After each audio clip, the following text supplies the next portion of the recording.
it. Good, we're recording.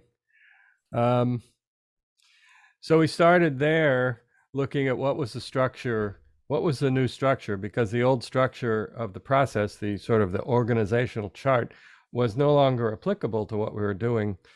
As many of you remember, and you participated in a reassessment of the subcommittee structure, and we talked about, were the subcommittees actually useful in implementation.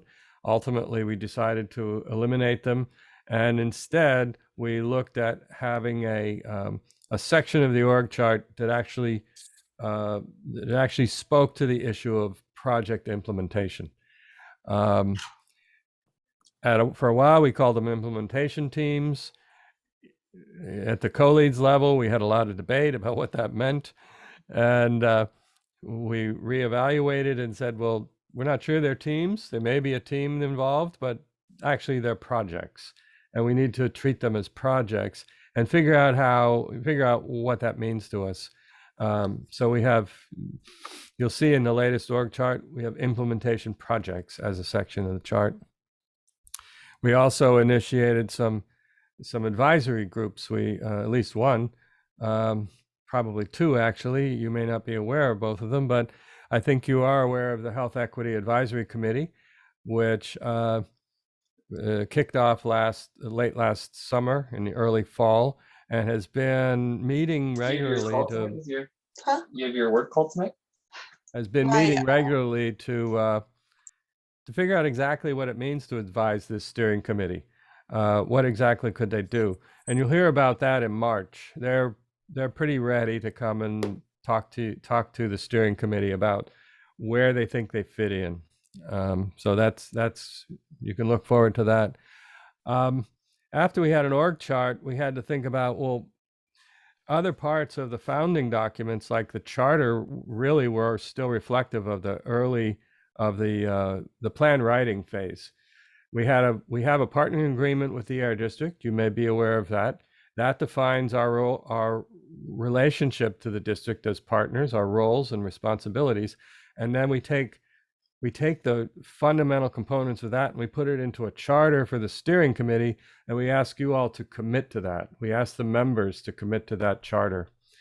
The charter we hadn't been looked at for over almost 4 years, and so we thought this doesn't work anymore.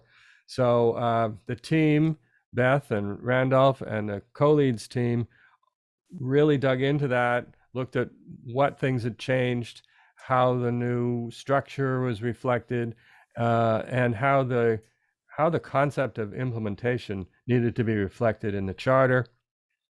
So that's been totally reworked, and Beth is going to walk you through that this evening.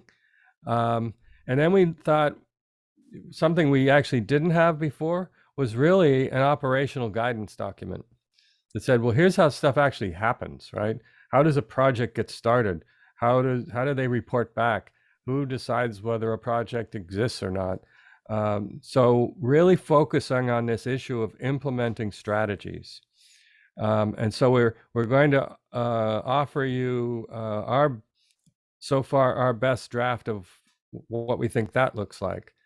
We're not asking you tonight to approve these documents, but we're going to walk through them with you briefly, and we're going to ask that you read them on your own and comment and let us know what you think.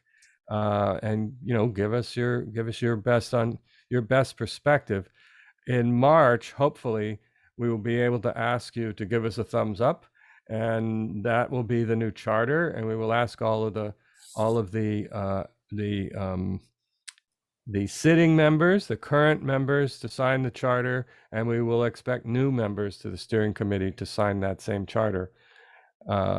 And so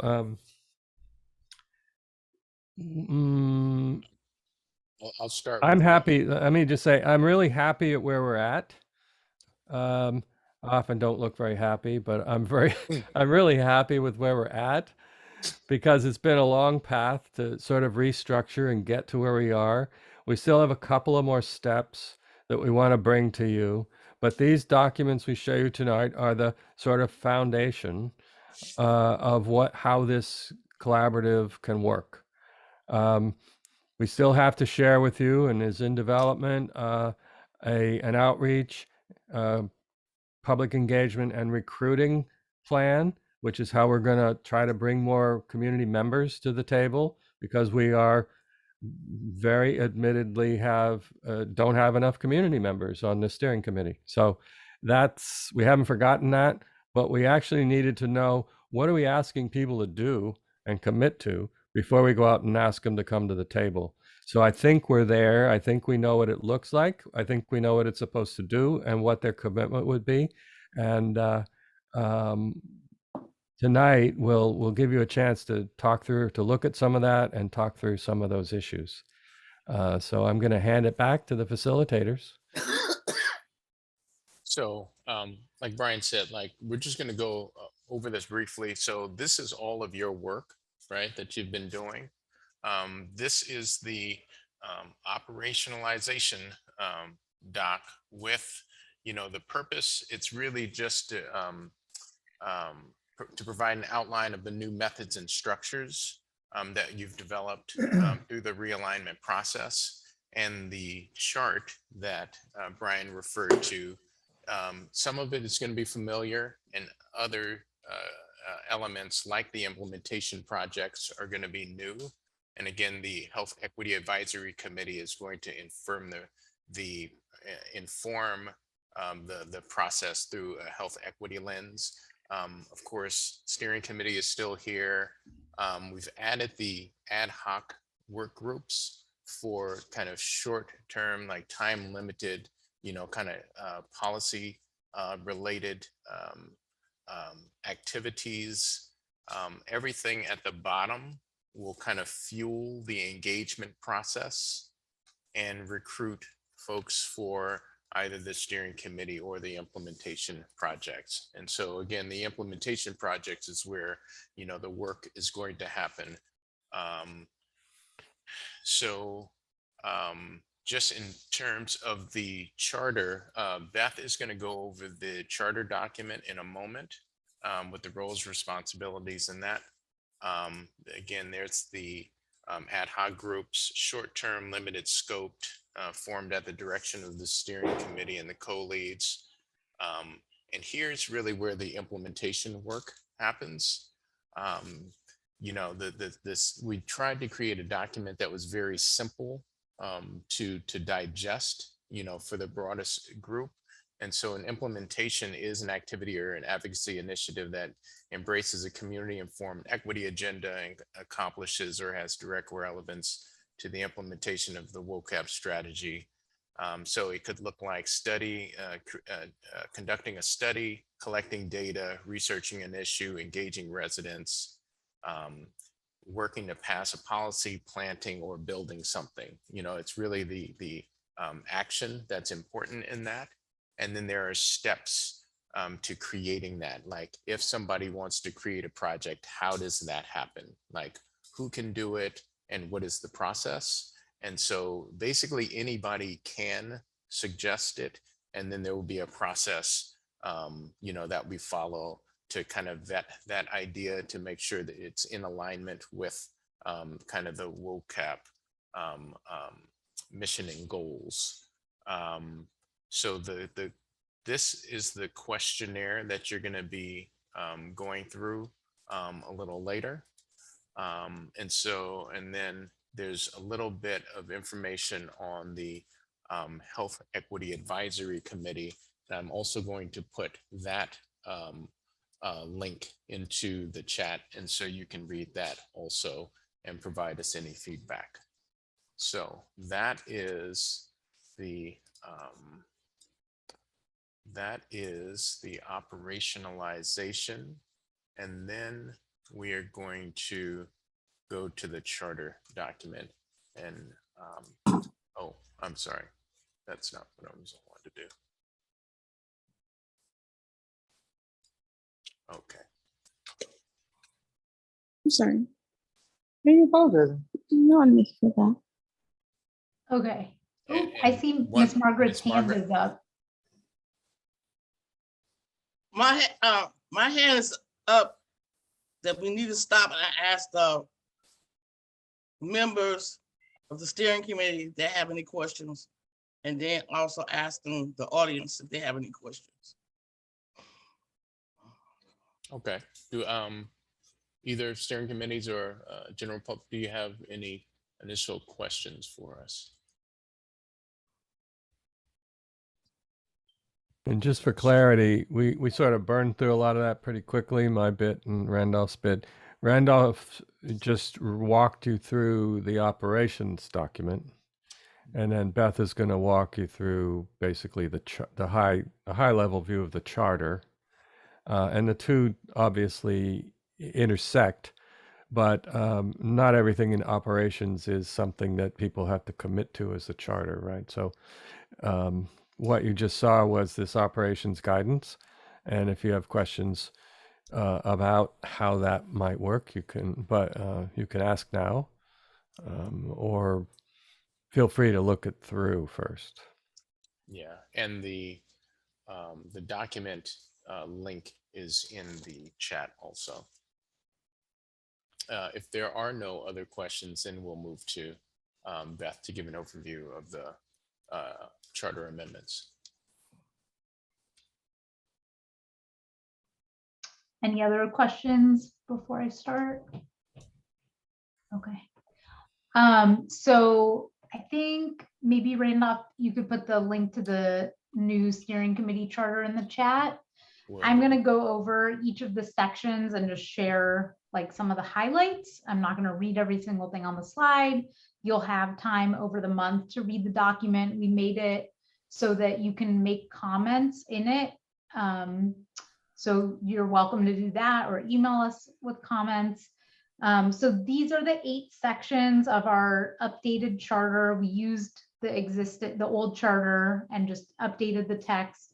Had to totally rewrite some sections. Others were just minor tweaks. Next slide. So for the mission statement, we just updated the language about the role of the steering committee is now to guide the plan implementation instead of writing the plan. Next slide. In the committee purpose, this was a big update, and the purpose of the steering committee is pretty different now. So we added some detail around implementation and disseminating information to the different stakeholders and community members, highlighting maximizing health equity benefits. So you can read through those details on your own. Next slide. Nope. Yep. So membership, we've updated the criteria to make it a little clearer about who we're looking for on the committee. And of course, our committee doesn't fully represent our ideal composition yet, but that'll come in our updated community engagement plan. Go back, Randolph. And we also added a section clarifying alternates and that the application process details will come. Next slide. In the roles and responsibilities section, we made some updates around attendance and absence procedures, and then the co-leads and facilitator consultant roles are mostly unchanged. Next slide. For the 5th section, standard committee meeting procedures, we clarified and further detailed rules on consensus, impasse, and when the committee has a need for additional information, and also included the ad hoc work groups as a tool that the subcommittee or the steering committee can use when they want to dig deeper into something. Next. Number 6, we mostly kept it the same, but just added a paragraph about virtual meetings to reflect the times we are in. Section 7. This one, I know everyone will be happy to know, we've added in timeline commitments for us sending out meeting summaries of previous meetings and agendas 72 hours in advance for upcoming meetings, since we want to hold ourselves to a higher standard this year and get things to you with a little more time to review things. Next slide. The final thing was just that, this is kind of a living document and we should be updating it at least every 2 years and review it as necessary. So any questions on that? I know that's a lot and you may not have had time to read it through before the meeting, but I'll pause for comments and reactions and questions. Miss Margaret, is your hand still up or is that from? No, take it before? down. Okay. Any just initial reactions to this, what you're seeing, kind of relative to the work that we've been doing over the months? We'd appreciate all of your comments. No, we're moving right along. No surprises. This is all expected. Okay. I was expecting to hear something. You got to say something. We've been working Wanda, on this for come 8 on. months. Like, you got anything? Come on, help me out here. Okay, well. we All right. appreciate that. So I'm mostly listening because I recognize myself as the new kid on the block. For a minute, I got stuck at the West Oakland address, but I got schools in West Oakland. And I think there's a lot that we are very interested in doing in and through the schools with the trees and all. I'm still not quite sure how that all works. So mostly I'm listening and no, I don't know the questions to ask, but I'm intrigued and glad that there's a structure coming. Yeah, we Good. actually, before there was some language in there that the community representatives had to have addresses and we expanded it to make sure that, CBOs who do work in West Oakland and have kind of established relationships there are also included because we know people like you are doing great work and might not pay rent at a specific building in West Oakland. And I would offer also, we thought a lot long and hard 4 years ago when we were originally thinking up both the geographic scope of the plan, the perimeter, and who should be allowed on the steering committee.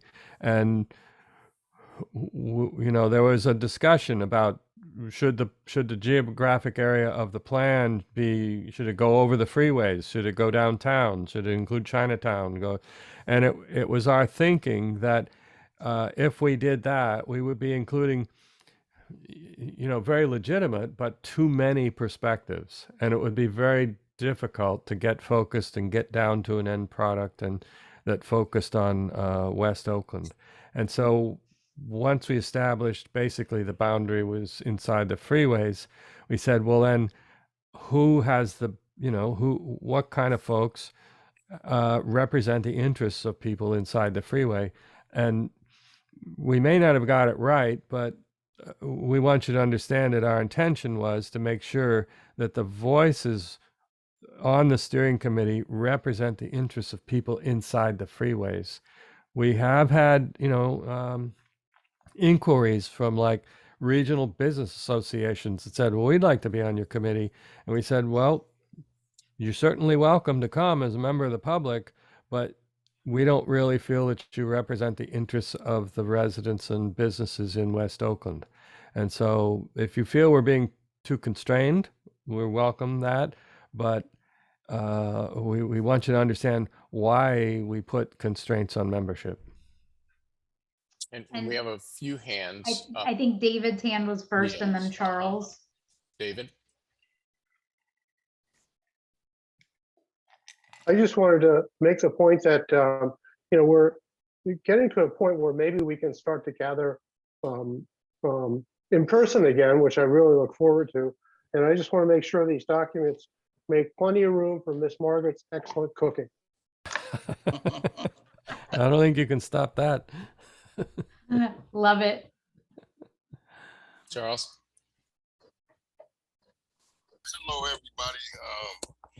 I'll just, first of all, let me say I'm glad to be here to see that we gathering and getting business done again, because that's what it's all about, getting business done. And I appreciate the fact that you guys are going to be getting the documents out 72 hours ahead of time.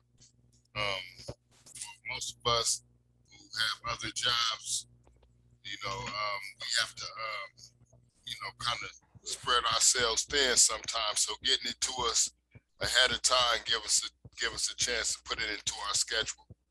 So, and I know that took a lot of conversation and work, get it done, but appreciate it. Thank you, Charles, and welcome back. We're so glad to hear your voice here in this meeting. All right. And it's still strong. It is. It's still strong. I hope you're doing well. I am. Thank you. And we've got one more hand up. Is that who else do we have? I don't think I see. Oh, these are up from before? Yeah. Okay. All right. Oh, Wanda. Oh, you're muted. Yeah. Wanda. So I'm hearing the word committee and I'm hearing the word project, and I'm still trying to understand the whole big picture. Mhm. So I'm wondering, I have a project for my nonprofit organization to create a tree core that would allow for require community engagement of neighbors using youth and high school programs at McClyman and Castlemont and Oakland Tech, especially pertinent to Oakland specifically. Mhm. We look forward to career pathway programs with the school district as we build our partnership with them. We look forward to being able to build workforce development. We look forward to being able to get young people working and apprenticing in the acts of planting and greening, specifically West Oakland, but also other places. We're Mhm. prepared to work in partnership with the city of Oakland and Hyphy Labs and a whole lot of other places to do some real engagement and transformation around all this stuff. Ugh, if they don't close Prescott Elementary, please, everybody, we will be marching with Prescott Elementary at Mhm. 10 o'clock on Saturday. I want to say, please come out and please tell the people to come out if they Mhm. want to hold on to that, what could be a jewel of a school. So my question is, what I just briefly described, how does that fit into anything that you all are dreaming of in terms of projects and any kind of committee service? What? Well, I'll give you the quick answer. You just gave us a perfect segue into the breakout groups, because you answered about half the questions in the project questionnaire in what you just said. And so the idea is that we will offer, if you said, I'm going to do a project, we would give you this 11 questions and you fill it out. And that gives us a sense of how your project fits in with the goals of this subcommittee or of this steering committee, which are to implement the West Oakland action plan. And very humbly, I request to know, are there resources attached to that or Well, just support? that depends on your answers. So why don't we go to the breakouts, I think, and we'll start walking through that questionnaire, and some of those questions, some of those answers will come up then. But Yeah. thanks, because you really did scope the conversation that needs to come up next. I'm Yeah. gonna hold that you to that, Brian. Thank you very much. No, and it can all come out now. And I'm gonna call an audible here because I'm having some difficulty with the breakouts. So I'm just gonna pull up the questions. Okay. And then we're gonna take the questions in the large group. Okay. So these are the questions. Well, we're going to go back to the questions, but we really want to know, like, do these questions need any further clarification? And is there any additional information that we might want to find out? Because part of what we did a lot of discussions in the co-leads, and what we're trying to do is figure out a very, very clear path forward in getting to the work. That's one thing. But we also see it as an opportunity for leadership development. And so as somebody has an idea, if they want to propose something, like how do we help them to craft that idea such that they can present it to the steering committee and go through the protocol. And then it also provides a leadership development opportunity for the steering committee as well, as they are able to kind of field these proposals, review them prior, and then kind of discuss them at the monthly meeting. And like at that point, there will be kind of a section of the agenda where we're reviewing new proposals. So let me do this. I'm gonna go back and we're just gonna pull up the questions first. And also kind of how one of these projects would come about.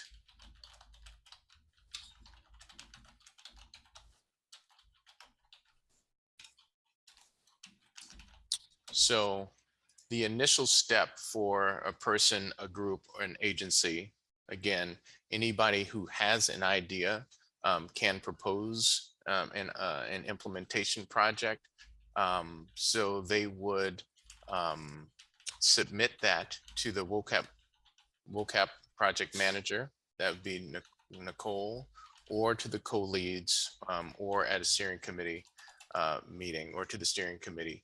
And then the project manager would provide that proposer with a questionnaire, which we'll get to. Sorry about that.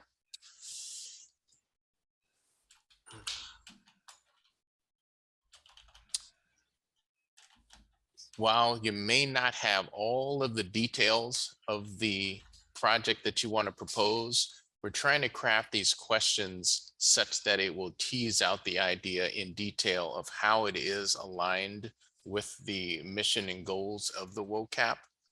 Once completed, you'll submit it to the project manager, who may assist you a little bit more in refining the project.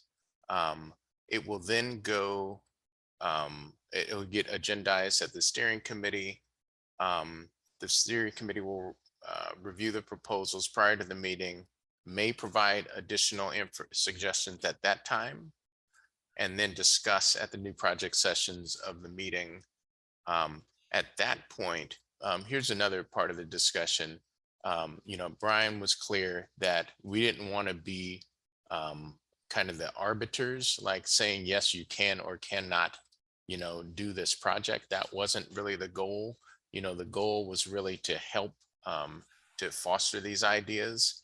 But if it was recommended for adoption, which really means like, can the WOCAP allocate resources, time and resources to this project?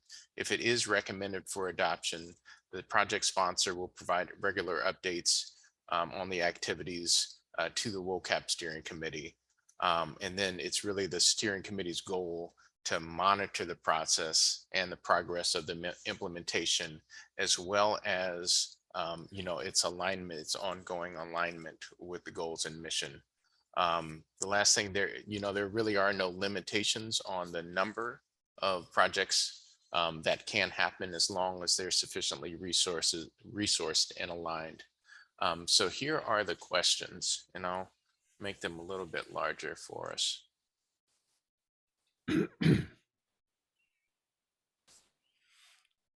I will offer one thing which is specific to Wanda's question about resources. One of the benefits of the collaborative is the opportunity to bring a project forward that is pretty realized, but needs some kind of assistance. We're not saying that the collaborative itself we don't have funding to offer grants, but if you look at the people who are in this meeting, There are agency people, NGO people, there's all sorts of people. So it is an opportunity to bring forth the project for review by a friendly, sympathetic audience. Folks are here because they want to help this plan move forward.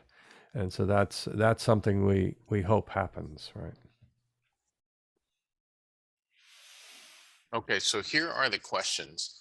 One is just a real brief description of the project's goals, objectives. We really want to align these projects, or really a requirement of the project is that they're aligned with, at least one, if not multiple strategies within the existing plan. Does it have a sponsor? The sponsor may or may not be the person who proposed it, but somebody has to kind of steward. They have to shepherd the project through. It could be a person, group, agency who will take the lead. Who are other potential or confirmed project partners? Are there existing or potential political, financial, or staffing resources available to leverage? That's going to be important. Is there a work plan and timeline? Is there a community engagement plan, which is a very important part of the work that the WOCAP does in general? What does community participation look like? Really, are there opportunities to compensate residents for their participation? And then how does or can this project maximize equitable health, economic, social, climate change, aesthetic, safety, or other co-benefits for West Oakland residents and other community members? This really goes to the metrics that we use to assess the ongoing success of the project. That's what number 7 is for. And so this should give the proposer really what they would need to then present this to the steering committee, and it would answer like kind of all the questions. I see at least one hand pop up.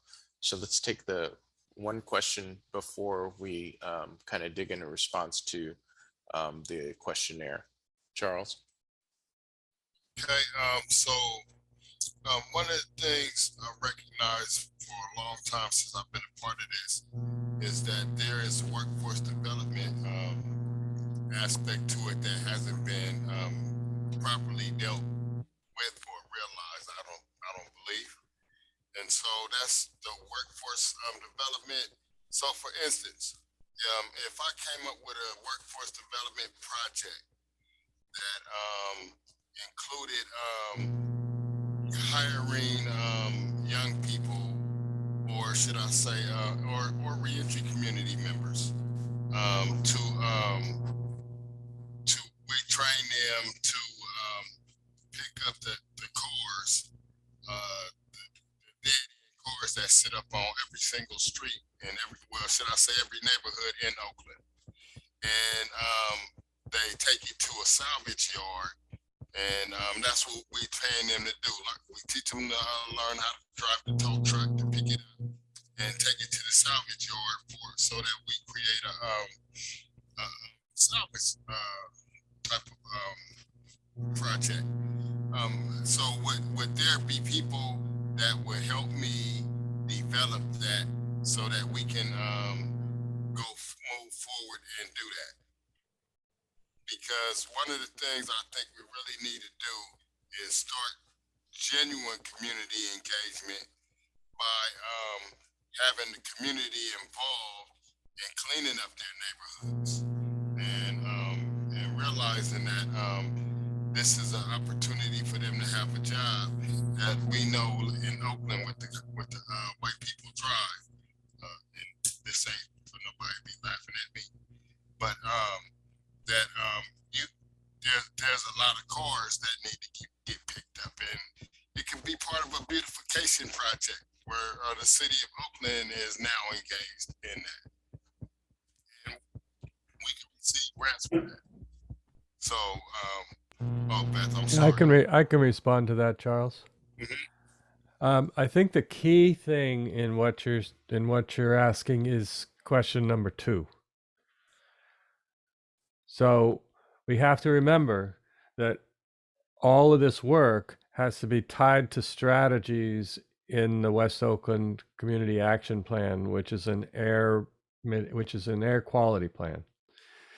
So a project that has a workforce development component could be very strong, but it has to start with a strategy that's in the plan. We can't start with workforce development because it's not a workforce development plan. So if you look at the plan, I mean, we have projects in the plan. It's like tree planting and a variety of other things that have a link to air quality. Workforce development can certainly be a component of those. But I think what you want to think about here is you can't start with workforce development and try to shoehorn it in. You've got to start with the plan strategies and see if there are places where hiring, reentry hiring, or hiring youth, or hiring anybody, where that fits in to a strategy that's already in the plan. So question number 2 is critical to developing a proposal that would be appropriate here. What you're talking about is appropriate in a lot of spaces in West Oakland, but we have a sort of narrow focus in this But process. that's also Right? community engagement, because now you're employing members of the community to be involved.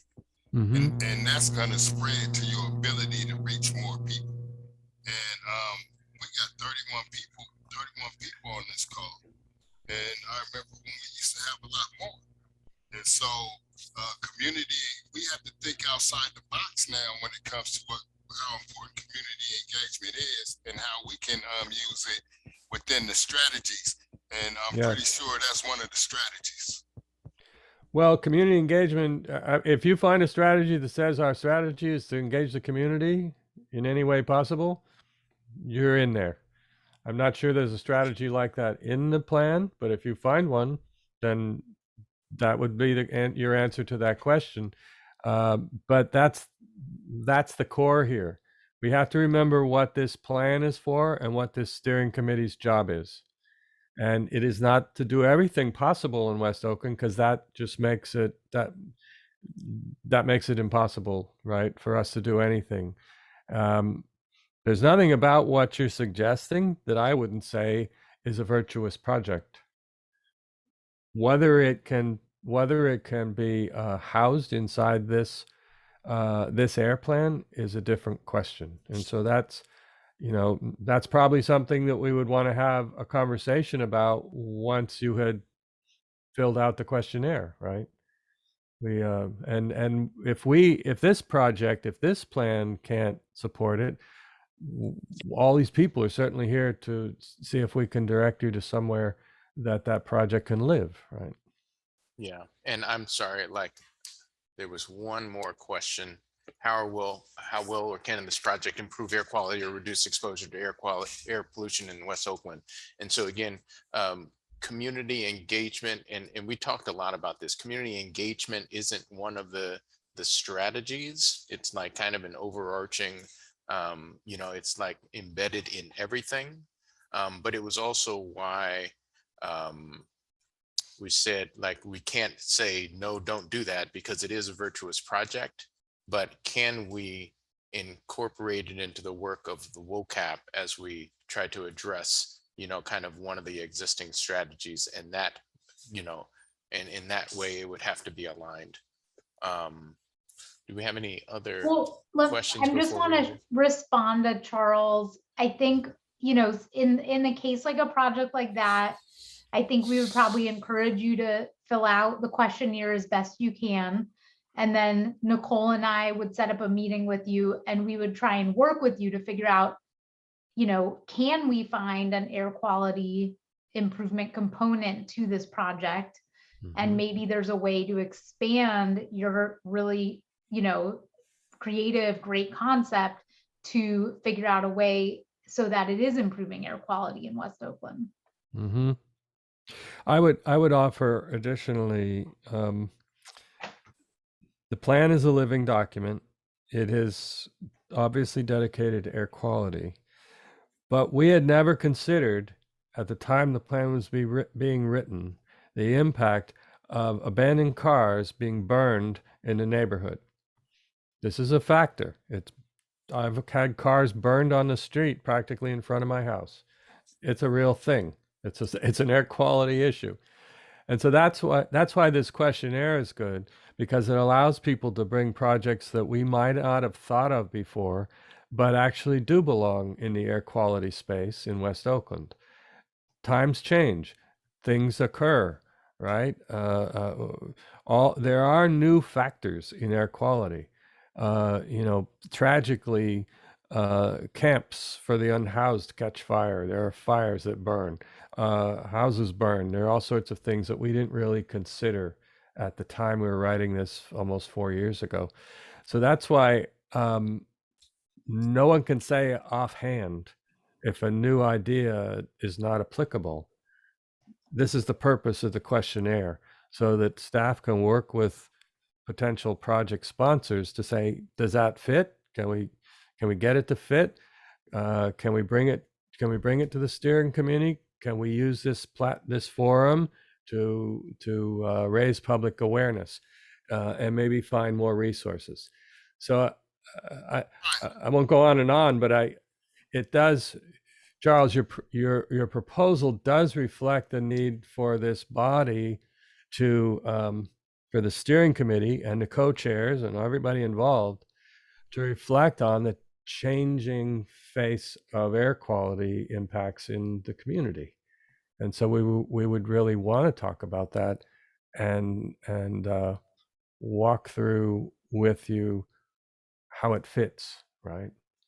Or if we can help you find other resources in a place that it fits better. So, Brian, I just wanted to say that what you just did is the way that we should be functioning. Instead of you just saying, "Oh well, no," you looked at how burning cars really do impact.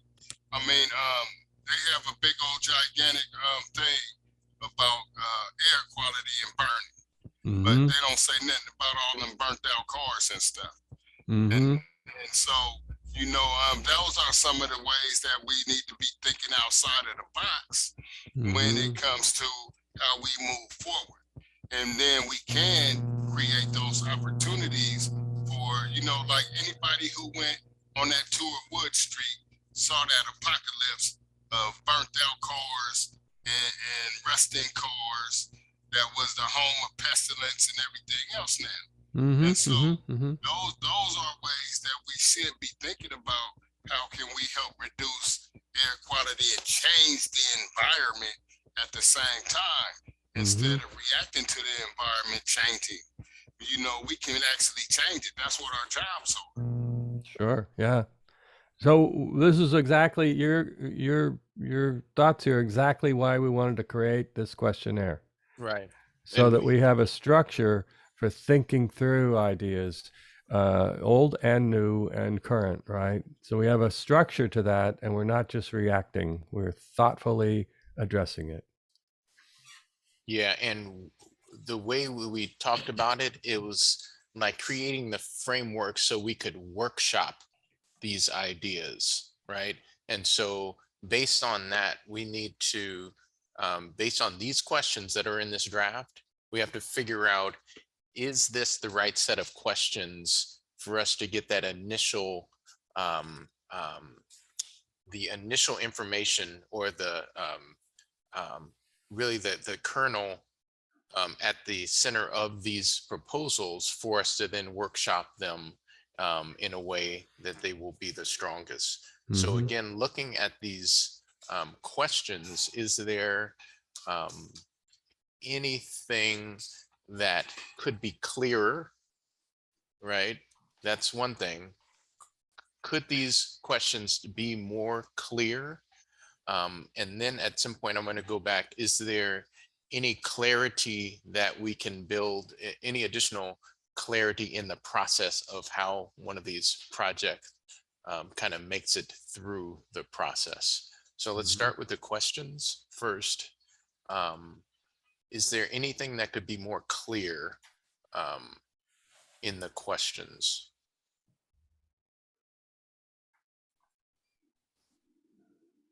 We'll just allow you to take some time.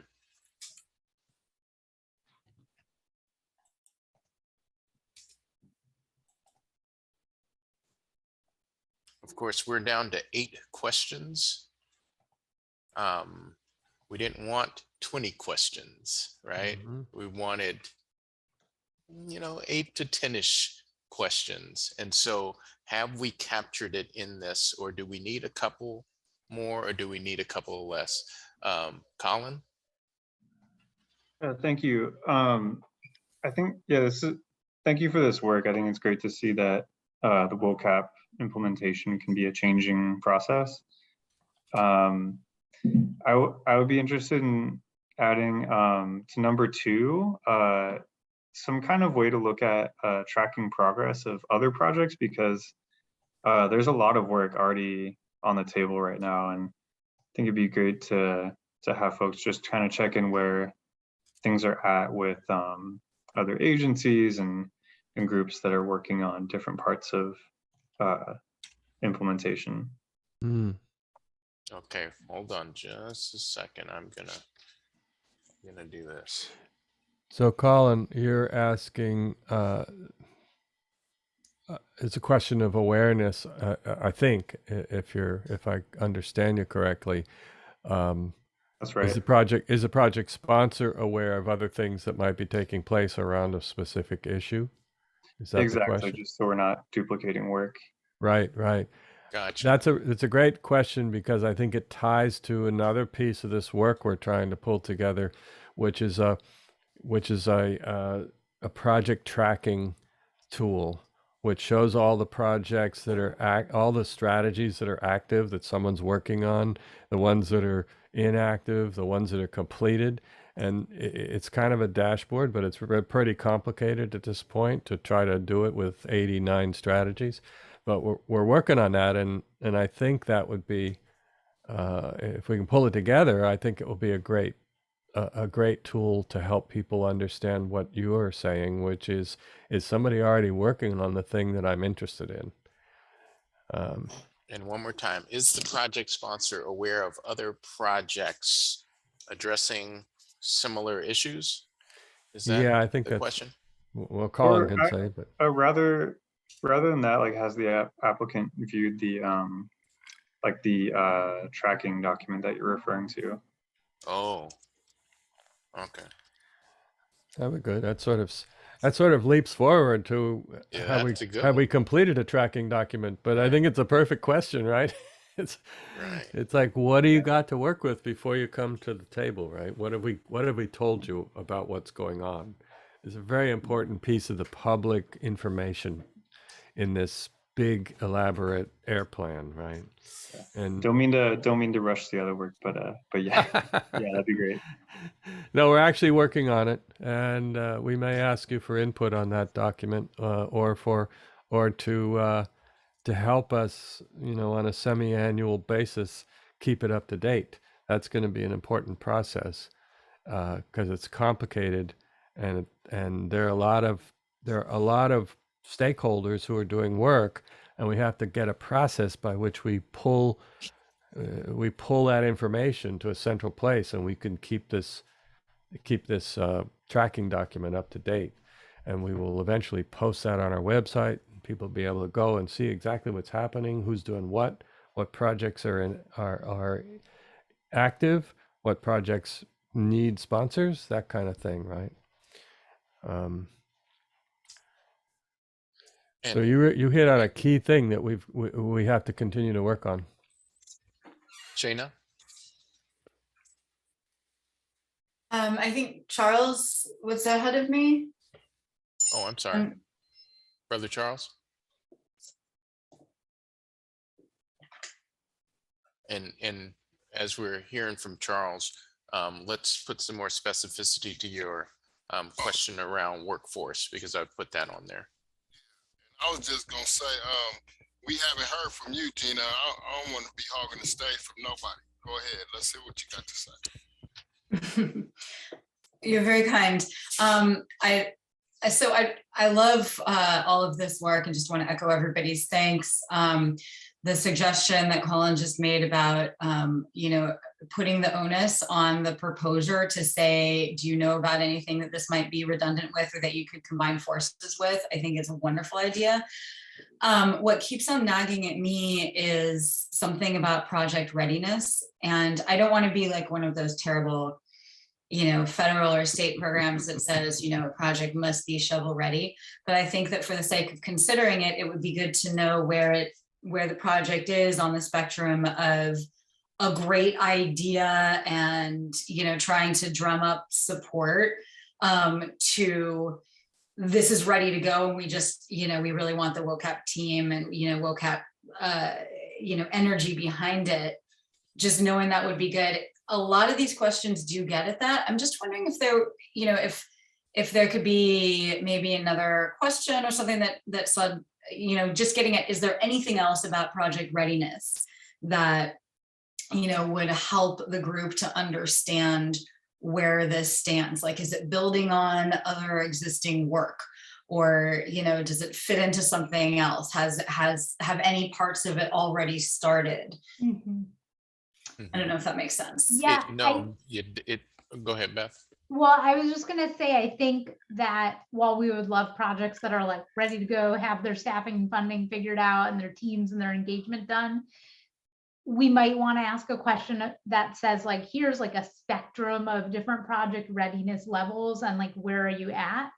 Because I think it's totally possible that some projects might come out of the WOCAP that are, you know, just an idea and that's okay. And they're going to take many years to get to that readiness level, but we want to, you know, to support a project from the start if we think it's a good project that aligns with the strategies. But I think knowing, you know, having a way to categorize where it is along that spectrum would be wise. I'm going to get to Wanda in just a moment. Let's finish this out because that's a great idea, right? It's like, did you just come up with this idea just now, or have you been percolating on this for a while? And I put it in the clarification section because there are some questions that kind of get to it. So if we could kind of massage what we have, as opposed to adding a new question, I think that would probably be preferred. What are we thinking? Yeah. Well, Randolph, I would offer that this might be something that we produce internally as a sort of as a product of this assessment. You answer these questions for us. We have some way of telling you we think you were, you know, at 4 on a scale of 1 to 10 in project readiness. And so let's talk more about it. This has to be a conversation. It's not like a grant proposal where, oh, sorry, you didn't get it. This is really a relationship building process, and we have to help the sponsor figure out where they are in a project, right? And so this is something that we are committed to doing. And I think what was suggested by Shana is the result of this questionnaire is that we come back and say, this is it's not definitive, but this is our assessment of where you are in the creation of a project. And now we can work with you, right? Okay, so I still want to look at the questions that we have and see if there's like some clarification. And it seems like we're somewhere in between, like, and I heard somebody else say, putting the onus on the proposer, right, to get to a level of readiness. And so there could be an awareness of readiness in that process.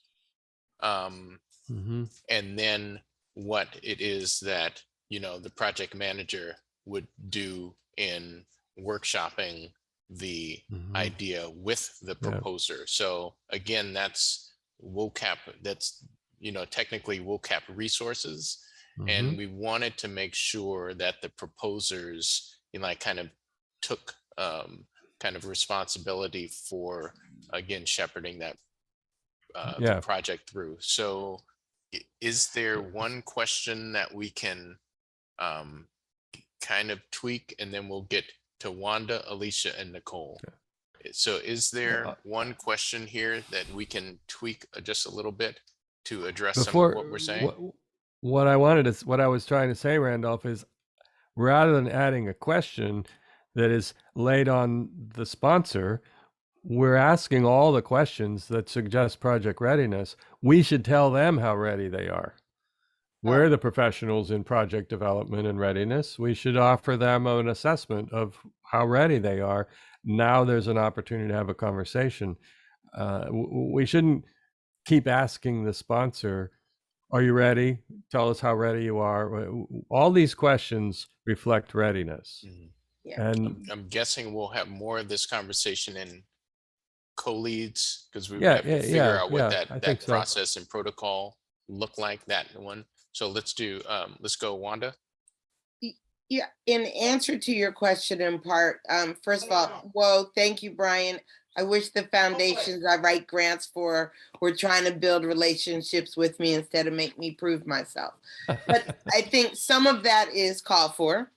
And so maybe edits, right? And deepening those questions so that number one, briefly describe this project's goals and objectives, as it relates to air quality. How you can just ask leading questions, sort of, and broaden how that is expressed to get a deeper response.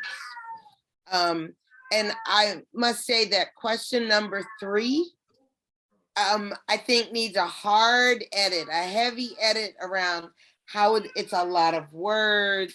It's not very simple. I'm confused about whether I'd be a sponsor or whether I'm an organization or whether I'm a CBO or even a community member. I think those distinctions, I heard the word steward, right?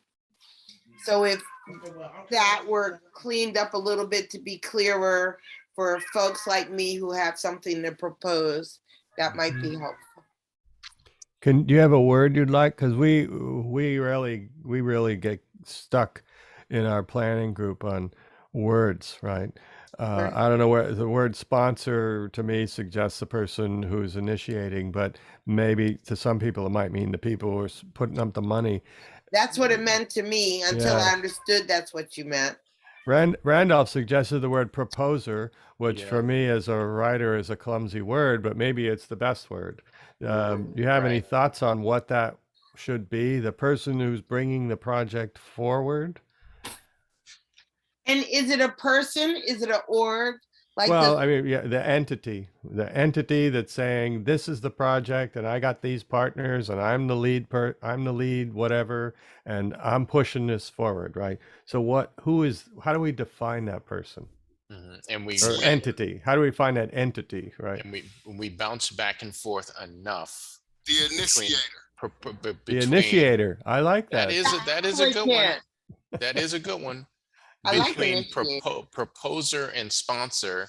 And because we didn't land on one, that's why I added the other line that says that the sponsor may not be the proposer. And I know Right. that was getting clumsier and clumsier. Yes, I know yes, that. I know Lord. that. Yeah. I know that. Okay. Alicia, then Nicole, and Darren. Okay, great. Thanks so much. Yeah, I really appreciate this and all the thought and, kind of careful crafting of questions. And I don't mean to, introduce bureaucracy into it, but, that's where I sit. But Okay. but I'm sure you're about to. Okay, great. Go for it. It's all bureaucracy. Yes. So I don't know if 4 or maybe 5 could be also some edit that would say, what approvals or permits are needed or something like that. And I just, and I will, acknowledge that we're here to help a sponsor or an initiator, kind of figure that out. But I also just want to say that it is not a small shift for the city, and I will just use the city as an example, I mean, probably it's the same for the, for Caltrans or any other entity that might be in a kind of an approval or like an, authority kind of place to, take a project from a community member and, if they don't necessarily know what they're doing and try to, and help, because we don't necessarily have the, like that liaison necessarily, right? That kind of like extra hand holding. And even for our own grant projects, and I'm so sorry, I can't, I don't know what to do. So anyway, I would just say that the culture shift that's needed is not a small thing that we're going to overcome overnight. We need to continue working together. So I would just, that is my suggestion. I like that. It's, from my perspective, one of the best things could happen would be if a resident walked in and said, I have a project idea and there's a couple of people like to work with me on it, and an agency or the city or somebody said, that's fantastic. We really want to adopt that. That is exactly the purpose of the steering committee. And so, how we get to that is a question.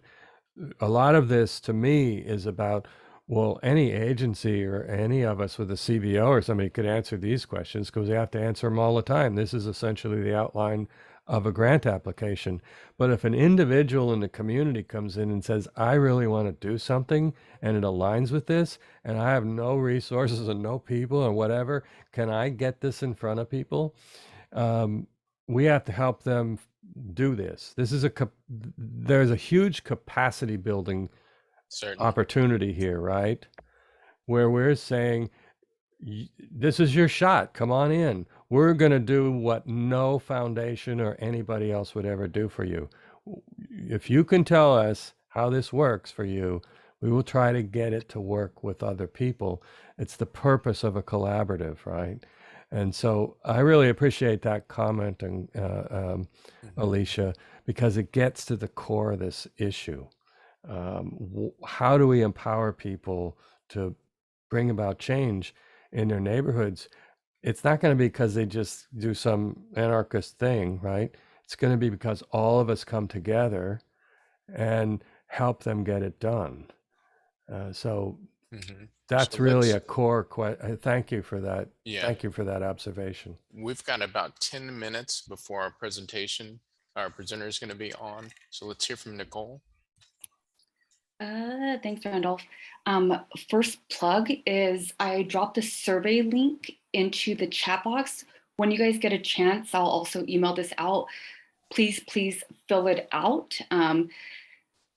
It'll give everyone more time to actually think about the questionnaire and where we can clarify, where additional information is needed, or just general comments. All of this helps make these 8 questions more accessible, right?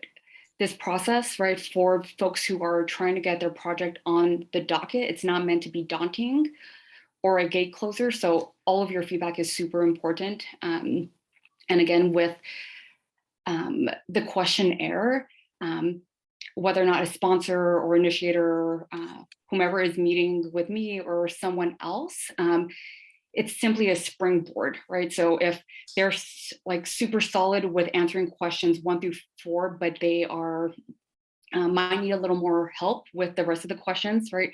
That's where that collaborative interaction comes in, right? So I imagine that these types of conversations with initiators, right, will be a multiple conversation, like over time piece.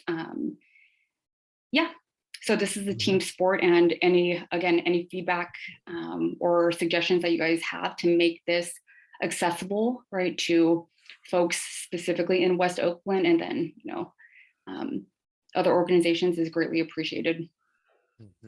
Great. So that is, and we'll be sending out all of these links. And so please fill out that form. There's the survey link. Boom. Taryn?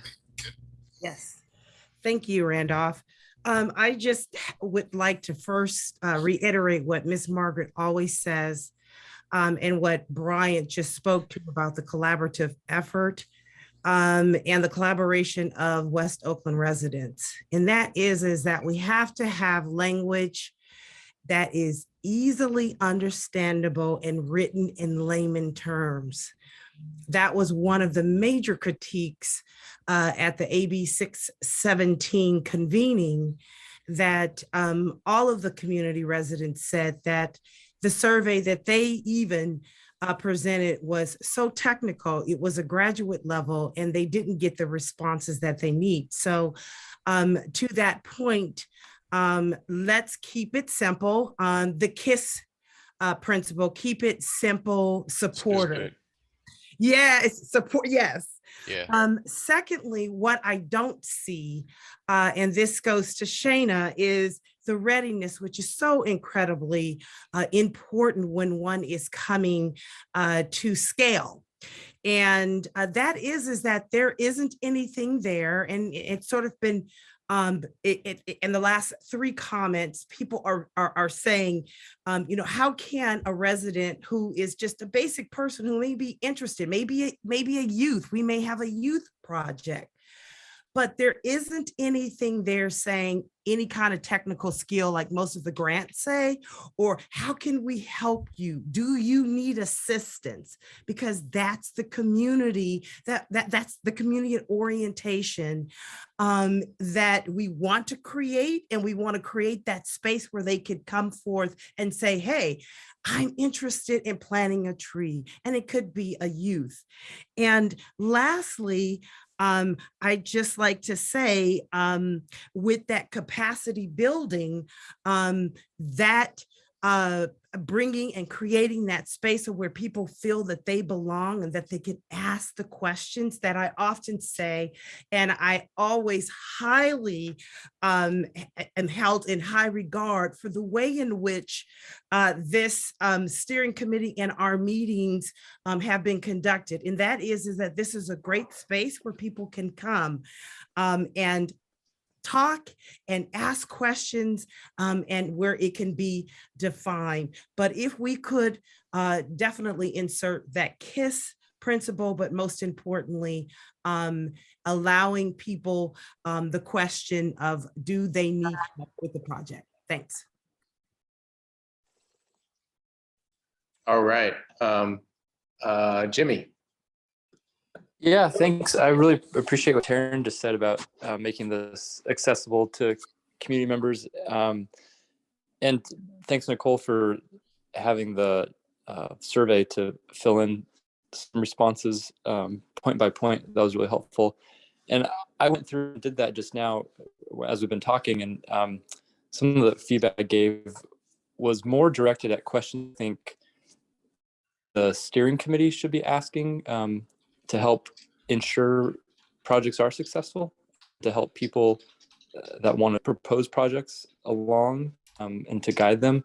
And I really appreciate the conversations here of that being the intent, of not expecting folks to come with everything fully baked, but to really guide folks to success, but knowing internally as a steering committee what those key components are. So just want to add that to the conversation.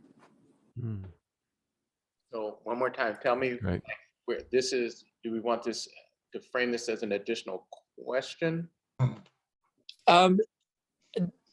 Not as an additional question, but maybe as questions are being evaluated, keeping it simple. Like Taryn was just saying, I think some of them, as we've had this conversation tonight, the first time I looked at these questions was more from the experience of having project management myself and thinking through, we should ask more details about, timelines and, what's the measurable outcomes, things like that. And I think those are important for people on the WOCAP side to be asking and have in mind. But I think it might be unfair to expect that of a community member per se that has an idea, they see a problem on their street, in their neighborhood, and they need help with that. And I think the WOCAP guiding people through to achieve success for the vision they have, I think is an important frame that I would maybe go back and look at all the questions with. Okay. So we've got like Fern and Brian are going to close us out because we've got our presenter. My hand is up too. Miss Margaret's hand is up. I'm sorry. You can go first, Miss Margaret, if you want. Thank you, Fern. I would like to say, somewhere in this conversation, we put the cart in front of the horse. And 1 week, 2 weeks, 3 weeks, if a resident came, or somebody on this right now came to us with a proposal based on the strategy, who is the assigned staff who would shepherd, give guidance, navigation, fellowship, and mentorship to move this project to the appropriate levels? Nicole. You don't have, okay, I'm saying it. Is that staff Beth and Nicole? It's Nicole. Who is that staff right now? Well, that's Ms. project Margaret, I think it's an internal question, and I don't think the steering committee can tell us who is that staff, right? Yes. In our protocol, it shows project manager, which it would start at Nicole. Yes. The who, we don't have a who. We do have a who. It's Nicole. Oh, Nicole is the who. Nicole is the who. All right. All right. Good. We have an answer. Vern? So everybody know Nicole is the who to shepherd. But Margaret, Navigate. Miss Margaret, I don't want to just, everybody with some idea should call Nicole. That's the wrong idea. I understand that. Okay, That's so not- everybody That's knows. not what I'm saying. That's Okay. not what I'm saying. That's not what I'm Okay, saying. I just want to be sure that's not what you're saying. I'm not saying that. I'm saying if they got their building blocks in place, got the gaps and closed and the dots closed Mhm. and ready to move. I just want to know who's the who. Yeah. And you just well, said that Nicole is the who. Okay. Can we have Fern close this out? Or do you have yeah. go ahead. Just have a quick question about, we've already talked about some existing implementation groups or implementation project groups that were identified like a few months ago. I was wondering if like those groups would have to go through this process again and be reintroduced through this process, or this only applies to like any new implementation Oh, groups. that's true. That's a good answer. I think we would probably need to go back to that original list and figure out who the sponsors were, because or the initiators, some of the projects, they were just ideas, but there wasn't anyone that raised their hand and said, I want to lead it. And others, people did write down their names. So Nicole and I could probably go back and get in touch with folks, and then for projects that are kind of orphaned, make a call out maybe at the next meeting or two and see if anyone wants to adopt them. So I would offer something, and it relates to Juan's question that she put in the chat. And it's important to recognize that the steering committee is not a gatekeeper here. The idea isn't, did you score well enough for us to say yes? The idea is, what is the nature of your project? Do you have pieces in place? We want all projects to happen. We want all the strategies to get implemented. So we're not in a position, we're not trying to set up a scorecard system. We're trying to help people make the projects successful. So this list of questions is about, do you have the capacity to describe your project and carry it out in a way that will be successful? If we don't see that in the 8 questions, we're going to help you try to improve that proposal. When it comes to the steering committee, that is not a yes or no thing. It's like, you should go away because we don't like your project. You've already demonstrated that a project is relevant to the air plan, and you have certain assets available. What the steering committee is saying is, how can we help you move to the next step? Is there someone here that can help you with resources? Can we help this project go forward? It is not a gatekeeper role. I want everyone to understand these questions are not intended to reject projects. They are intended to improve projects and make them more appropriate to achieving the goals of the WOCAP. And so as we think about, should we get extra points for this or points for that? There are no points. This is a group exercise. This is a community improvement process. The community has to work together to make good ideas come to fruition. It's kind of strange if we're accustomed to grant proposals and that kind of thing. It's not like that. We're not in the rejection mode. We're in the acceptance and improvement mode. And I hope we can all get to that space because it's unusual. It's just as unusual as this consensus model and this collaborative model. That's what we're trying to do. How do we collaborate to bring forth projects that are from whoever can get them done? And some people will need more help than others. That's what we want to do, right? Thanks. That sounds like a period. That's a period. I'm done. Awesome. Thank you. Great work. We'll get this all wrapped up, and it looks like we're, really, we thought we were at a place to present this to you all, and it sounds like we are. And you've provided some good additional information to fold into this, and so we're ready to roll. So let's, with that, let's move it. We've got a presenter. This is, you all know that this is Black History Month. And so we wanted to, similar to what we used to do with the Oakland's very own presentations prior to the steering committee, we wanted to bring in a presenter on Black History Month. And so we got a live one here, Mr. David Peters. I've known David for, some time, the skinny, and he'll tell you more. Third generation West Oakland native. His organization WOCAN has a signature project, the Black Liberation Walking Tour. And so we'll have him introduce himself first, and then we will go into, he's got a bit of we've got a little video that we're gonna show, and then we're gonna do a little Q&A. All right. So I'm gonna stop sharing for a moment just so we can see Dave, all of Dave. How are you, sir? Better now that I've unmuted myself. Thanks for the introduction, Randolph, and thanks to Will for the invitation to be here tonight. I really appreciate it. Awesome. So we're going to talk about what you've got going with WOCAN, but you've got, a couple of other things you've got a number of things that you're doing. Just rattle off a few of the other things that you're doing around West Oakland and just in service of community in general.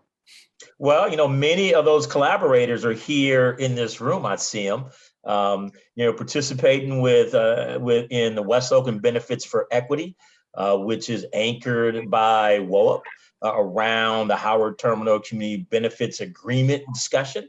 Have been at that for a couple of years, and there are some collaborators here. I see Taryn and some other faces that have been hard at work getting ourselves smart on that stuff, and continuing to really have to force our way to the table at times. If there's anything that's a hallmark of West Oakland, is that we have been the object of many city processes rather than being, at the table in partnership. So we know how to fight. Ms. Margaret and Brian have really led the way in many of these fights, have shown us how to fight. And I think my introduction to Ms. Margaret was at an A's Town Hall some years ago. I was like, who's that? I need to go find out who that is, because clearly standing up for community. So, involved in that. we did the tour, of course, have that going, used to be involved and continue to be an avid and ardent supporter for the Friends of the Hoover Durant Public Library. You know, the tour actually grew out of the library effort. We had a library here in this part of West Oakland. If the lower bottoms is the lower bottoms, this is the upper tops. There was a library here, actually 2 libraries for a while. From 1889 to 1981, when that library was mysteriously closed. So we continue to advocate and press for that library to come back, and including coming up with creative ways to finance that. So we're working on that. We do a series. We believe West Oakland Cultural Action Network believe our culture is a differentiator. You know, Black people are not a monolith. But we believe that culture in some ways unifies particular segments of it.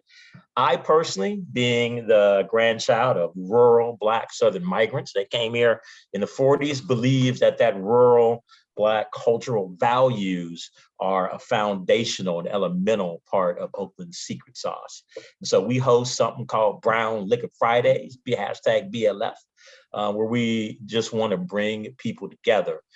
Socialize. We believe, socializing in the culture is the foundation for building trust, and it's a platform for us to work on other things. We support Ms. Wanda over there at the Hoover Elementary Garden and Common Vision. We are always in constant collaboration and partnership with them, up to good trouble and good things, and that's exciting to support food resiliency and food distribution. We've taken on a project with an elder around the corner from us, whose home actually burned down 20 years ago. For various reasons, economic and bureaucratic, it's still trying to rebuild her home. So, we're trying to work with her on that. And then we, have some ideas around economic development, self-sufficiency. One of our end goals is to be part of a collaboration to acquire commercial property along the San Pablo corridor or near there, to allow below market rate spaces for community entrepreneurs and nonprofits. We work with Attitudinal Healing Connection in support of their programs, and we are all we are in support of the Bay Area Mural Program, which has done so much great artwork on some of the walls around here. Core to the Black Liberation Walking Tour is our love for the history, the culture, and the art of this particular neighborhood, where we've pioneered this tour as a walking tour. We've got a vision to expand that into biking tours and then bus tours, covering not only all of West Oakland, but East Oakland, and then working on Berkeley and the East Coast. So we've got plans and visions for things to come, and you're always looking for supporters and partners to continue to execute and uplift the vision.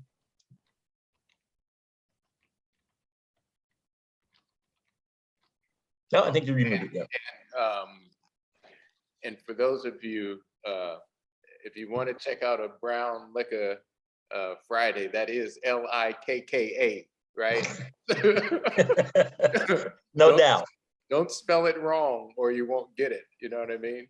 But you said that you've been, so tell us about 3 generations in West Oakland, right? You said that the ancestors came from the South, kind of rural community. Like, tell us about just that segment between those 3 generations in West Oakland. What has that what have you seen transpire in that time? Okay. Well, my grandfather came from Nacogdoches, Texas, and that branch of the family is still there. That's them East Texas piney woods, y'all.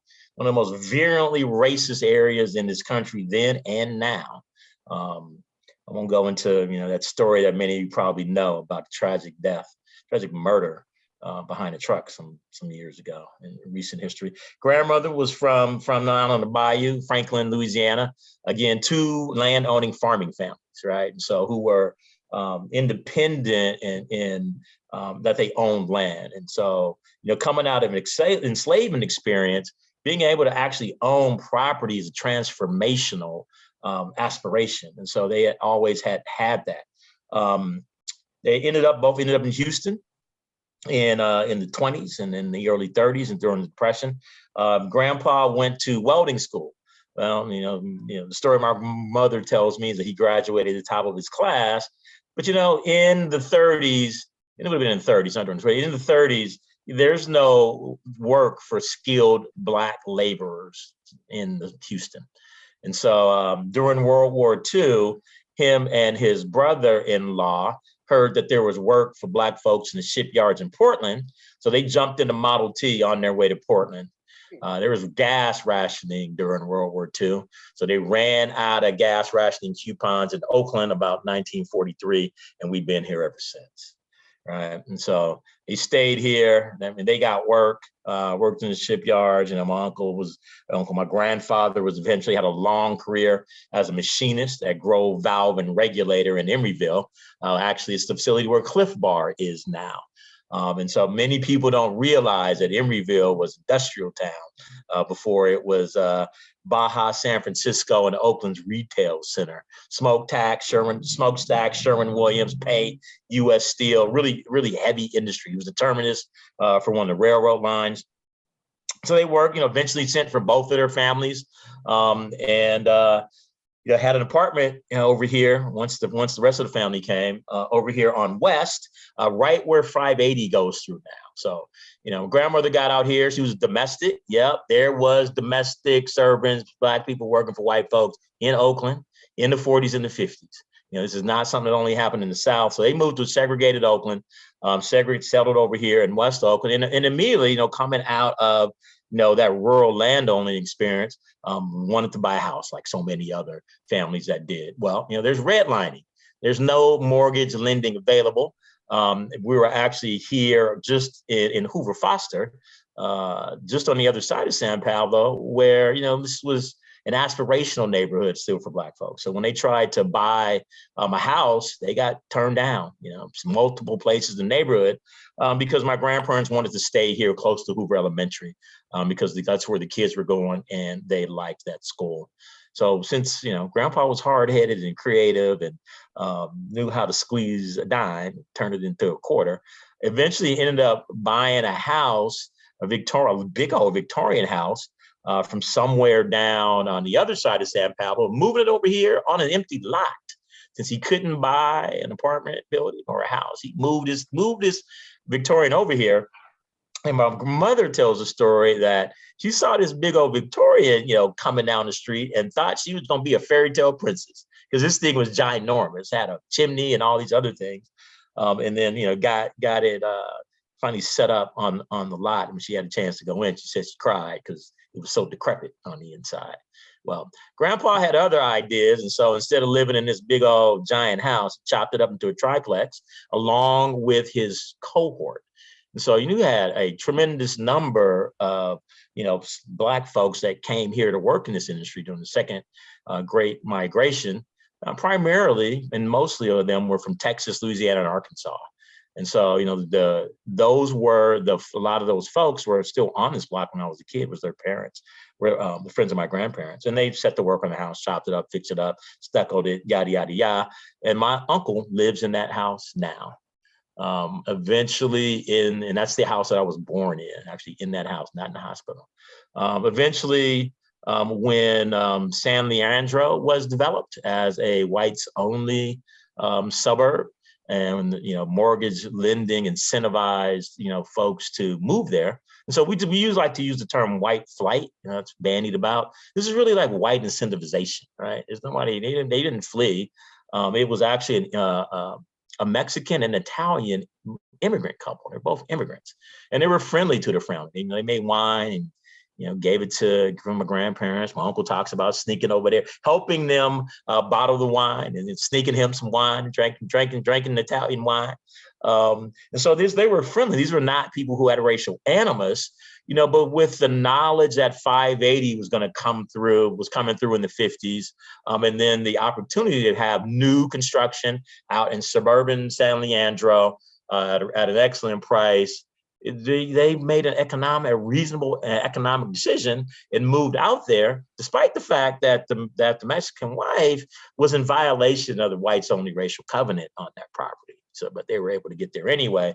Well, there's no mortgage lending. So like many families in West Oakland, they sold it to the neighbor, sold it to grandpa in the 50s. And that's the house that I live in today. So moved back to Oakland 4 years ago and was only able to do that because there was this vacant family property to be able to come to. So extremely fortunate to be the recipient of that legacy, of that vision that existed a couple generations ago. My mom and my uncle both went to McClymonds in the 50s in the heyday, with the greatest basketball team ever. Had a huge win streak, a place that generated both Frank Robinson and Bill Russell, the first Black coaches in Major League Baseball and the NBA, respectively, from out of here, West Oakland. That was really some of those sports figures, and I'm gonna go through the list. So this is mind-blowing, that concentration of athletic talent of the children of the families that moved here from the South a couple of generations ago. And then out of Unc, and some of y'all might remember Concord and Selly, the auto dealership downtown. We absolutely need some statues from the Mac, and over at the Meltzer Clubhouse as well. There was a mechanic for his career, and mom went into teaching and was a public school teacher in the Berkeley and Pittsburgh Unified School Districts for decades. And then, me and my brothers and my cousins are recipients of that legacy. So most of them are displaced. Both of my brothers are in Atlanta. My cousins are in the Bay Area suburbs. And so out of this generation, I'm the last holdout of that's actually here in the town. And so, came back 4 years ago and, born in town, raised in town, bred of the town. Really think there's something special about the energy, about the vision, about the culture. Probably for me, it is the fight. To me, nothing symbolizes Oakland more than fight. We're underdog to San Francisco. They've always talked about us as being less than. I grew up with this big old chip on my shoulder, and I'm ready to keep pushing. I always never stop. And so I think that's a hallmark of many folks that are from here. That feeling, that sense of being undercounted, of not being given the credit that we're due. And so for me, that's reinforced, growing up. Some of my earliest memories are of when Acorn was leveled. When you're 4 or 5 years old and you see, these square blocks of desolation, it stays that way for a decade. You kind of intuitively know that there's something wrong here. Just, in the rural South or in Oakland or San, any other place I'd been, I didn't see anything like that.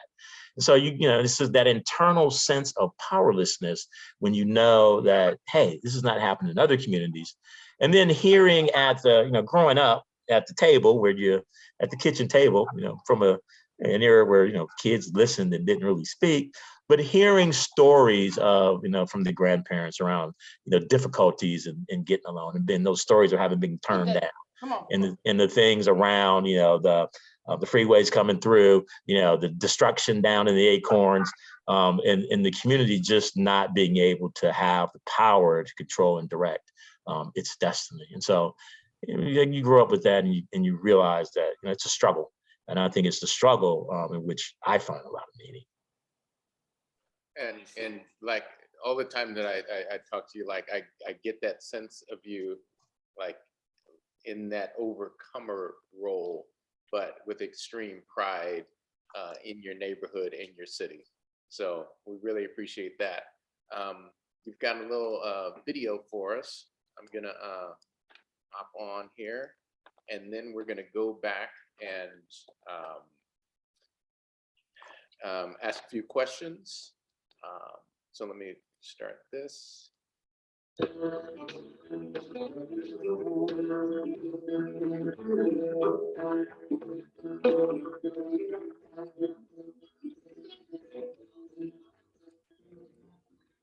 Lila Beasley holds the distinction that she was the first African-American columnist whose writing was regularly featured in a nationally syndicated newspaper in 1915, 1920, 25. They weren't teaching African-American history.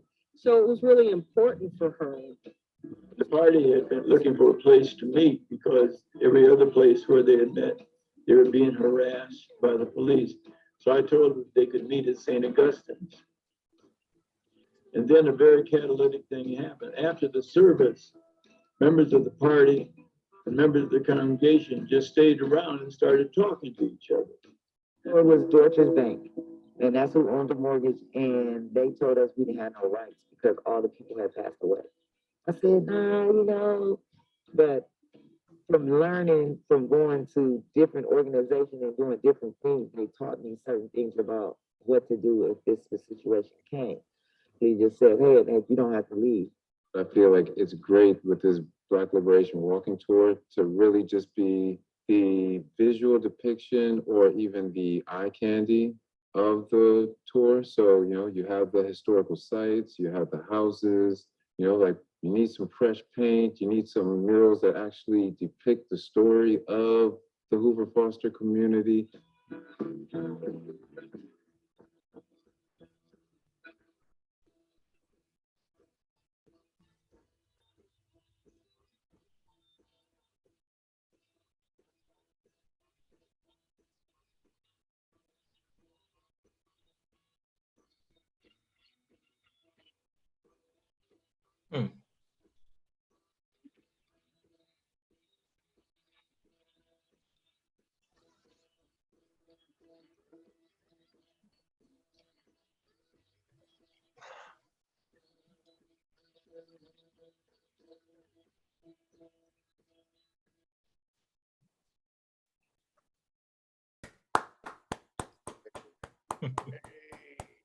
Thank you. And that was from last year.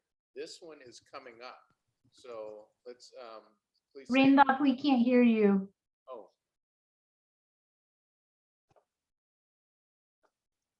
No? It was just dim. You can get closer to your microphone. Okay, so that was that sizzle reel was from last year, but this one is coming up. And so could you say a little bit about that? And then we're going to take some questions. Perfect. Yeah, and Hoover Elementary is pulling together an event in collaboration with Common Vision and West Oakland WOCAP. And so it's a work day in the Hoover Garden. So we'll have you know, some things for kids, things for adults. Really, the primary goal here is to bring people together in community, work, get our hands in the dirt. Another one of those rural Black Southern values, right? And to do some work in the garden. We'll also lead a contingent over to Mother Allen's lot. You know, the lot I told you that burned down. We're helping her maintain that lot.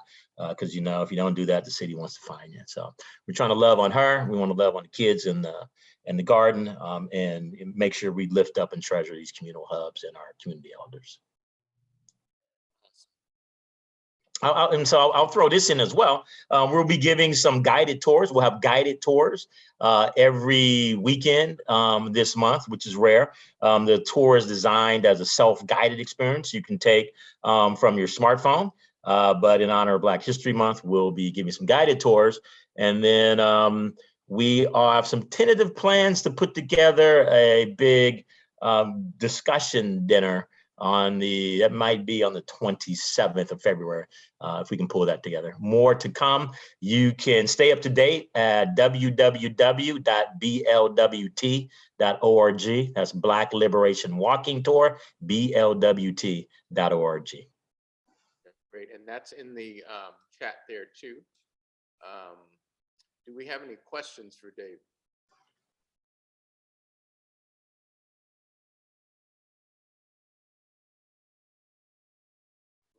Look at Yeah. I'm stunned. Wanda's coming up with a good one. All right, so how y'all doing? Y'all, I hope you can only see my shoulders.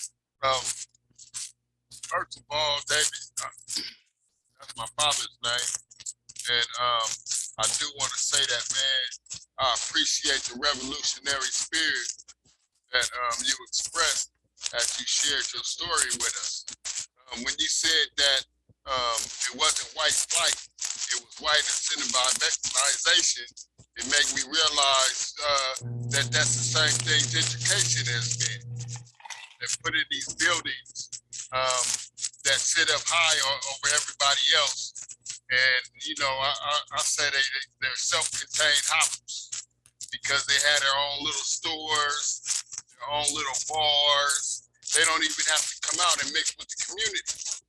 And so I appreciate, man, hearing somebody that was born after me, you know, realizing that revolutionary spirit. And then how you went back to the newspapers, and that's what sustained the Panthers, you know, throughout their existence out here in Oakland. So keep doing the work you're doing, man, and I would love to work with you. My campaign is the Emerald New Deal, where we try to get the tax money dedicated to the people of Oakland, the marijuana tax money. So reach out to me, man, so that we can talk and get together, man, because there's a way that we can help each other, because it really is about community helping community and knowing what the hell else other community members are doing and being a part of it. So holla at me, man. I'm looking forward to it. Appreciate that, Brother Reed. I dropped my email into the chat. You know, I was 5 years old in 1969. James Brown was on the radio singing, "Say it loud, I'm black and I'm proud." Got in the streets, all I heard was "Black is beautiful, power to the people, free Huey." And so that radical militant spirit formed me, you know, and is what I carry, you know, in me today. It is important to understand that these processes of, you know, incentivization and suburbanization are not an accident. These are intentional policies of our all federal government, executed down through all levels, and its impact was to transfer wealth from urban places to suburban places. And right now, we see the inheritors of that generational wealth coming back into our formerly abandoned urban spaces and promoting legislation and economic plans and policies to come back and reclaim that land that they were scared to come into not very long ago. And so we have to resist that. And we have to resist that not only in the streets and with our activism and organization, we have to figure out how to resist that legislatively and economically. And so, you know, Oakland, a council member recently introduced something moving, the idea of a citywide tax infrastructure finance, an EIFD. And it's an idea that some of y'all have heard me trotting around for the last couple of years, because I know that there is a way to dedicate some of that money back into community reparative investment. You know, it is directly aligned to the destruction of our neighborhoods. And so if our neighborhoods can be destroyed by legislative policies of the Oakland Redevelopment Agency and the City Council, so can they direct funding back into our communities. And so, you know, if we know that the land holds that power, let's advocate and organize to be able to implement these sort of legislative tools, financing tools that can help communities. Yeah, certainly stay aware. EIFDs are certainly the new shiny thing. And so it's going to be important to kind of monitor that process. That'll be very interesting. Do we have we've got a few minutes left, Wanda? First, I'm just going to confess deep love for David Peters.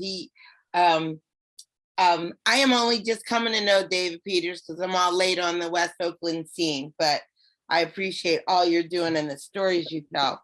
I got a question about a piece of land.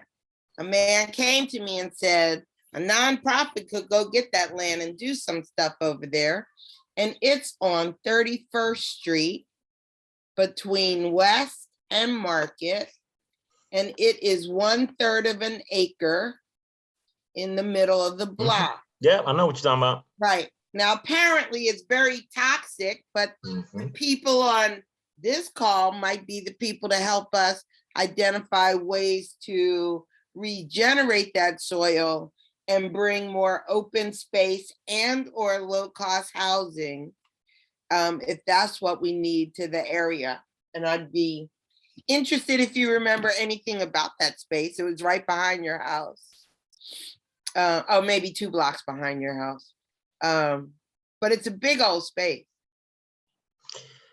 I grew up in Oakland in the 70s. My memory ain't so good no more. Apparently it was a machine shop or something. Something. So I went to Durant. I would have walked past that a zillion times. I don't remember. Okay. Yeah. But we can find out, right? We could get some land. That's funny. Like as my friend says, my mind is not the steel trap it once was. Well, I just put a reference in the chat. There are resources to help clean up and reuse what they call brownfields. Yes. Toxic land, old industrial sites that are either suspected or known to be toxic. And so there's opportunities there and work to be done, lots of paperwork, but it is possible. There's federal government loan and grant programs, and the group I referenced, the UC Davis Center for Creative Reuse, CCLEAR, Creative Land Reuse, is always interested. They call me every couple of months and say, "Have you got any land that you want to work on?" And it's like, I go, "I don't know. I don't think so." So you got some land that Yes, could be worked Brian. on, right? Tax deferred property, 31st Street All right. between Well, West and Market. the least we can do is connect you to some people who are interested in helping with that kind of thing. Thank So, you. all right. Third time tonight. That's what this is for. That's what this forum is for, right? That's what this is about, right? How do we bring people and ideas and resources together? And Wanda, check out Sony's. I see it. Message, and to Richard and to the rest of the group, I put a link on enhanced infrastructure finance districts. There's a primer there, and just the skinny on it. It's a geography that is set that can actually be non-contiguous, and once set, the tax revenues from those districts go to finance whatever, X, Y, or Z, if it's affordable housing or something else. Libraries. Yeah, Libraries. whatever you designate that funding to be directed to. If you just look up Enhanced Infrastructure Finance District, you'll see that many cities are really looking at it. Like I'm working on one. Berkeley is looking at it right now for some other stuff around the transit, their transit project. So yeah, that's going to be a thing moving forward. So You're at the end here. I just get a couple of seconds just to drop. So this is an amazing forum. I want to thank WOCAP for just bringing people together, for being a touchstone and a pivot point for so much that's going on in this community, and how much I have learned from you guys. Ms. Margaret and Brian, you are treasures in this community. I'm trying to soak up all I can from y'all and everybody else in this room. We collect stories, and so we're looking to do some more storytelling. We're looking forward to connect with y'all, and thank you for having me here tonight. Appreciate you. Thank you, David. Does anybody have any last words, announcements related to WOCAP related announcements? If not, you guys are fantastic because we're. Hold on. Oh, there's Charles. I thought that was a remnant. Hey, y'all know I like to do the closeout, but I wanted to know what's going to happen with these school closures, and will those buildings just be allowed to sit up there and until they dilapidate, or can we find some creative ways to turn it into transitional housing, or for our homeless population, where we can do those studies. I think I think the first question, Charles, is do the schools get closed? If they get closed, folks should have a strategy because it is public property, and the school district. Part of the reason to close schools is because they hold a lot of assets that may be in the real estate concept underperforming. Someone will buy that property from the district. Now, nonprofits and CBOs should be thinking about, if these schools are closed, how does the community get their hands on that real estate? So it's not about just the fight and the fight and the fight and fight to keep the school open. That's an important fight. Somebody's got to be thinking about how the community owns that property. So it's a very big conversation, and it's a different conversation than mostly what's happening in the press today. So I want that to become a conversation that we have in anticipation of how we can actually provide some opportunity to shield our people and keep our people in a position where we can use something that's public property for the benefit of the public, because we came at it with a creative way. Sure. And, like the land trust is one of the community land trust is a different way that we can look at partnerships to get these structures. Mm-hmm. Yeah. But let me please just say that Prescott is almost likely to be closed. I talked to, and they've always been on the closure list, but there's 100 kids or so that go to that school. And I talked to the principal and the community resource person, and they're like poised to support the staff in closing. I think many believe it's a foregone conclusion unless the actions by parents and invested groups really pick up some steam. But they intend to make that vote next Tuesday. Mm-hmm. So West Oakland folks, if we want to hold on to Prescott as a school for that community, it might be real good to show out. Please stop. Excuse my dog.